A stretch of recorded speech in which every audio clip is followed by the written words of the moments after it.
segment, looking at some of the easiest and most difficult schedules this year. Oh, my God. I mean, this is a cupcake schedule in the Power Four. No Ohio State, no Oregon, no Indiana, no Power Four non-conference games to get USC at home. Where are the losses coming from here, Lyles?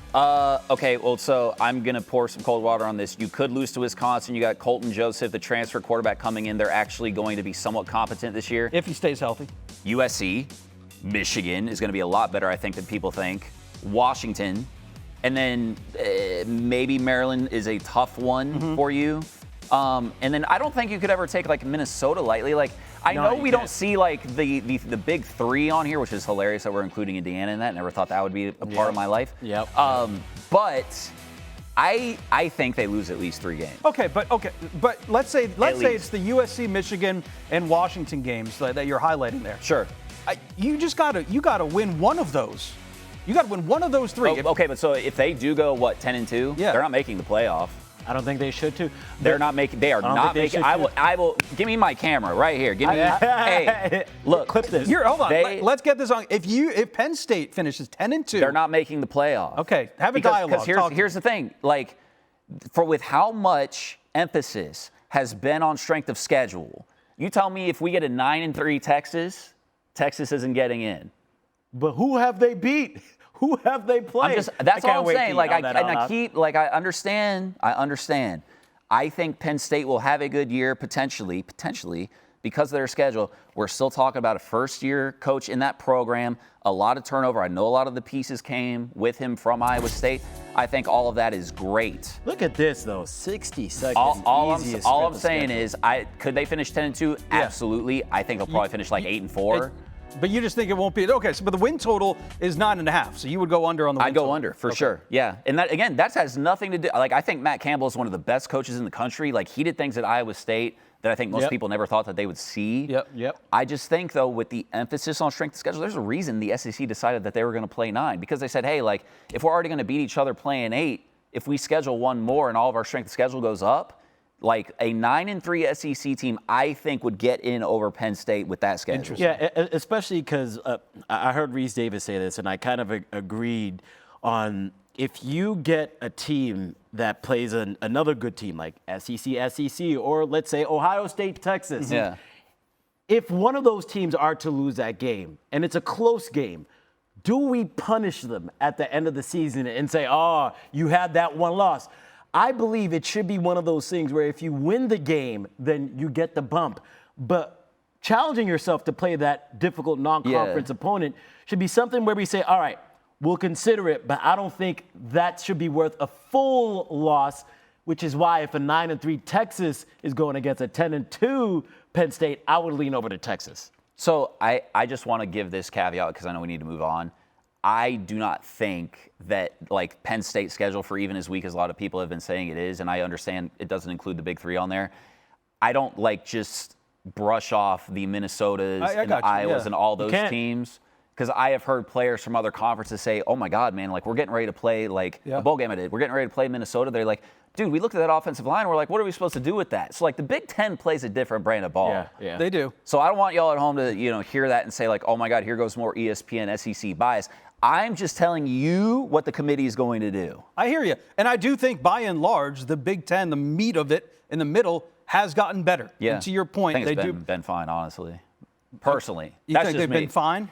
Yeah, I mean, like, I don't think it's been when we talk about even the middle and the bottom of the SEC, I don't think the Big Ten has been that behind. I think we just we got into a lot of narratives, quite frankly. Well, we can put a linchpin in that. Yeah. We'll get to that a little bit later. Texas Tech. Penn State's not the only one riding on Easy Street. That would be Texas Tech schedule right there. Reinforcements on the way earlier today. Tommy Castellanos is back in college football, man, although he might be playing wide receiver. Here's a look at the Texas Tech Red Raiders schedule, Lyles. Talk to me. You don't fear Abilene Christian? You don't see a whole lot of rankings on there. I do want to say this. The preseason AP poll, I know we kind of use that as a measuring stick, and I think that's fine.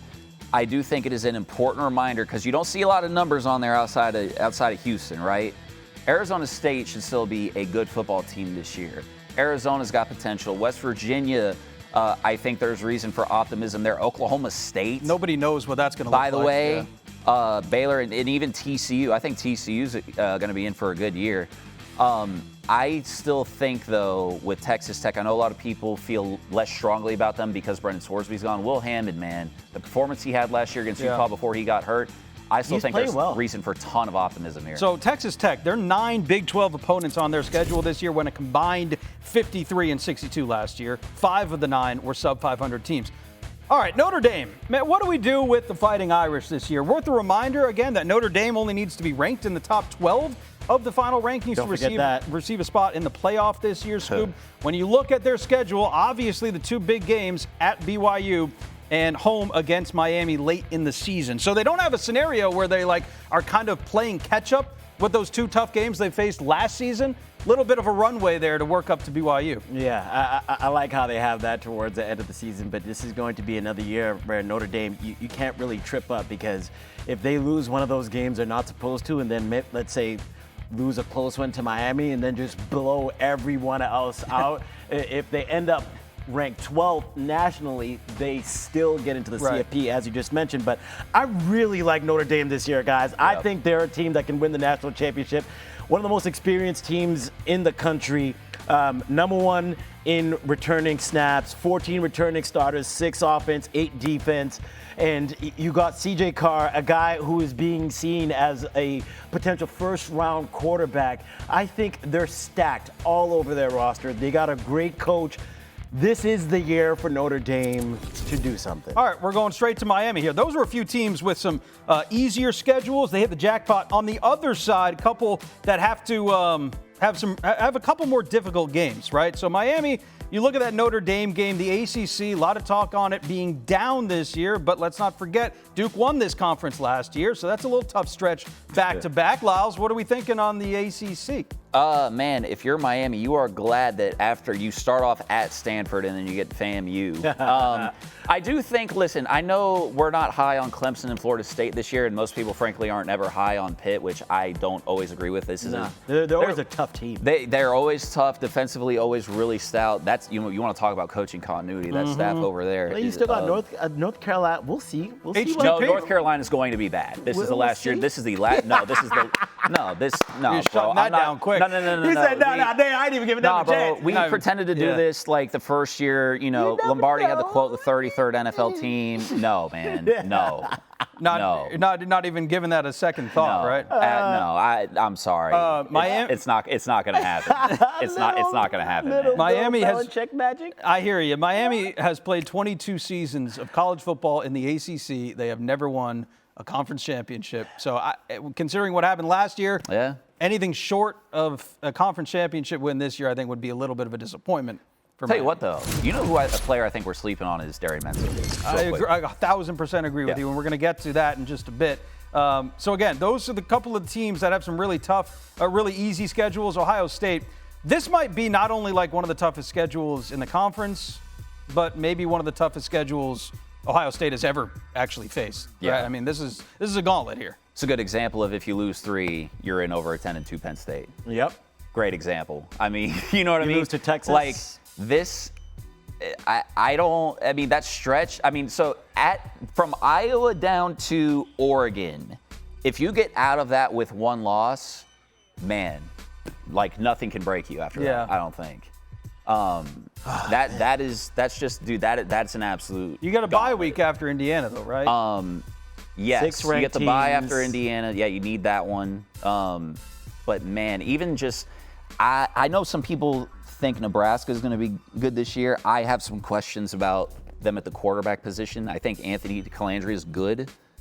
I don't know if he can play in the Big Ten. Scoob, I just think of all right, Texas was preseason number 1 last year. Their schedule looked a heck of a lot like Ohio State's did. They finished 9-3. Like, if Ohio State finishes 9-3, they get in the playoff this year, but Texas finished 9-3. Yeah, here's another easy road for the Texas Longhorns this year, Scoop. And that's why we said earlier that Arch Manning has a good chance to win the Heisman, because just look at all the games that are going to be must-see TV.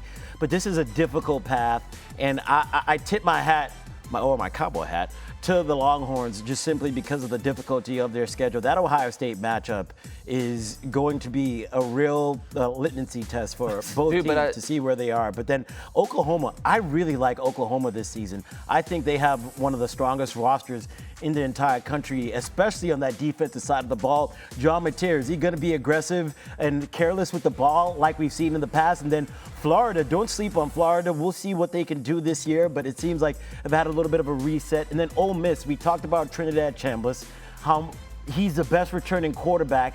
You go down Mizzou, that won't be easy. You're at Mizzou, and then LSU and Texas A&M. This is a gauntlet. How do you get out of this without 3 losses? So here's, if you're a Texas fan watching this, I think here's the positive for you. This is the positive spin. Starting with Texas State, good. Obviously playing Ohio State, difficult. But the fact that you have the Texas State and the UTSA game sandwiching that Ohio State game, even if you lose that Ohio State game, that is sort of where you figure all your stuff out before you get into the tough part of this. And honestly, you need to be good by the time November 7th rolls around and you're going to Columbia and playing Missouri. Because that stretch of those last 4 games, that's the tough part about all this. 3 of the last 4 games, they're on the road. There's a non-zero chance that 7 of their last 9 opponents are ranked teams this year. Yeah. I mean, by the time you get to Florida, who knows? They might be ranked. All right, Oklahoma. One of the teams that would be ranked would be the Oklahoma Sooners, who collapsed in the Red River rivalry last year, but still made the CFP. Here's Oklahoma's schedule. It was tough last year, and it's not any easier this year, Lyles. No, it's not. Georgia and Texas back-to-back is tough, but you got to buy in between there, which helps.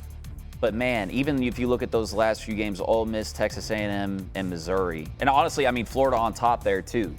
I think Florida's going to be a team that's going to give people fits. A lot of people high on OU this year, though. Yeah, and they should be. Look, I don't think people realize with John Mateer's injury last year, and Tom Luganbill helped me get a really good understanding of what was happening with him. He couldn't grip the football. Mm-hmm. And I believe it was Heather Dinich that had a story for ESPN.com where basically I want to say, essentially, he doubled his grip strength from the time that he came back until basically camp now. You can't play quarterback if you can't grip the football. Yeah. Defensively, this looks like a Brent Venables freaking team. Yeah. Right? He's jacked now, too. And the fact that now Mateer's healthy, ready to go, a lot of people forget how exciting this team was when he was at his best. He did, because at one point, we talked about John Mateer as being a Heisman candidate early on in the season because he was playing that well. But then he left and came back, which I believe he came back too early, if you ask me. Yep. But he started to play hero ball. Mm-hmm. He just needs to make the right plays because although I agree with you that he had the hand problem going on, there were at times that he put the ball in unnecessary positions. And it wasn't necessarily that the throw could have been better. No. Tom Brady would have a tough time throwing the ball between 3 people and there's 1 wide receiver over there. So those type of decisions he needs to clean up because he's got a great run game and a defense that, quite frankly, at the end of the season was scoring more than the offense. Right.